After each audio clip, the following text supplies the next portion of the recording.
Have you ever launched a SaaS product convinced it would be an instant success only to be met with complete silence? Well, you may be surprised to hear this, but this happens more often than you think. In fact, according to CB Insights, 42% of new startups fail to find product market fit. And if you've already launched a product, you know how much time, money, and effort goes into it. And that's why starting with a solid product idea is critical. So in this video, I'm going to share 7 tips to help you find the right product idea. My name is Caesar, and over the past 16 years, I've been helping SaaS companies build and grow their products to millions of users. I'm also the founder of Mix & Go, where we help first-time founders build and grow profitable SaaS products. If you need help building your own profitable SaaS product, check out our website mixandgo.com. Now let's jump into the first tip.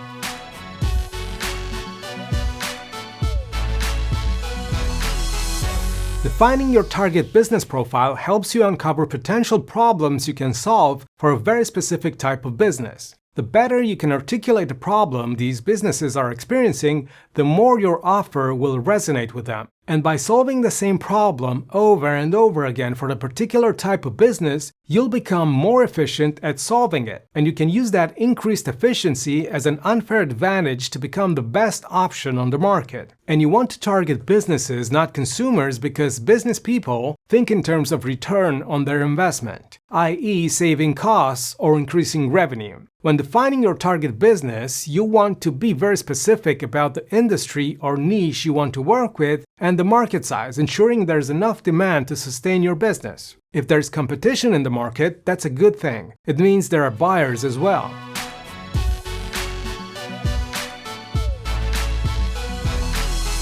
Your target buyer is someone working at your target business, so it's not a business, but a person with a specific role in the business. For example, it could be the founder or the chief of technology. Whoever this person is, make sure you write it down, because all the marketing you do will speak to this person's goals and in a language that is familiar to them. Your marketing message will be much clearer if you know who you're talking to, and your sales pages will have higher conversion rates as well. One way to find this person is to talk to any employee working at your target business and just ask them who you should talk to regarding the problem you want to solve.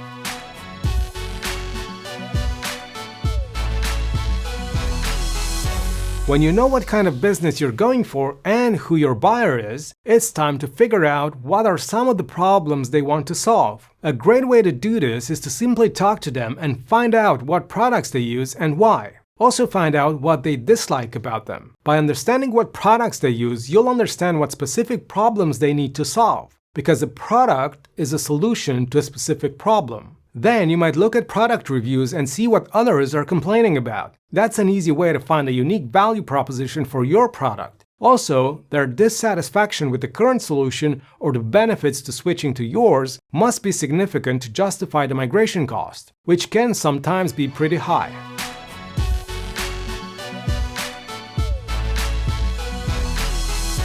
It's easy to get sidetracked when working on a product, especially if nothing seems to work the way you've hoped. But most of the time, it's because you're not tracking your key performance indicators. There are too many variables changing all at the same time, so you're flying blind and it's impossible to see the forest from the trees. That's why tracking your key performance indicators can be so powerful, because you can see things moving up and down based on your marketing efforts. And when you do, you know what activities are more likely to get you the results you're looking for. 2 of my favorite KPIs to track are the cost of acquiring a user and the average lifetime value. And that's because if the average lifetime value is higher than the cost of acquiring a user, I know I can scale up by simply throwing money at getting more users. But if the average lifetime value is lower than the acquisition cost, I need to look into increasing lifetime value or decreasing acquisition cost. So these 2 KPIs are very actionable. And of course, you should track a few more, but these 2 are my favorite.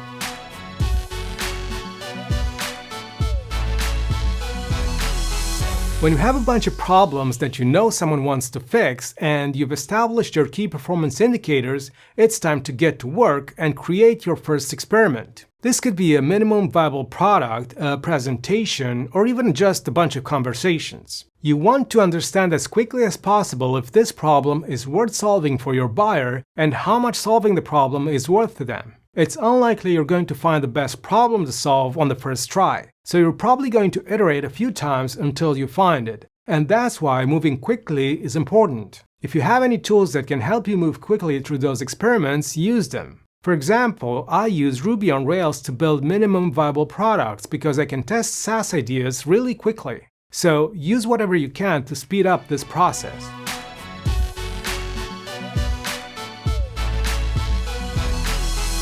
After you've gone through a few small-scale experiments, you'll have some results. And based on those results, you can tell if your solution is worth improving or if it's just not worth it. For example, you may decide that you're slightly off track with your KPIs and that you can improve them by continuing to add value to your service such that your churn rate goes down, increasing your customer's lifetime value. That's because if a user stays with you for longer, they'll pay more, and thus their lifetime value increases. But something to consider here is that it's unlikely you're going to stumble upon the perfect idea on the first try. So it's worth trying to improve your offer a little bit, especially if you have users that can tell you what they like and don't like. Maybe your idea is close, and with a little added value, you can get it to where it makes sense financially. Just give it some time before you discard it completely.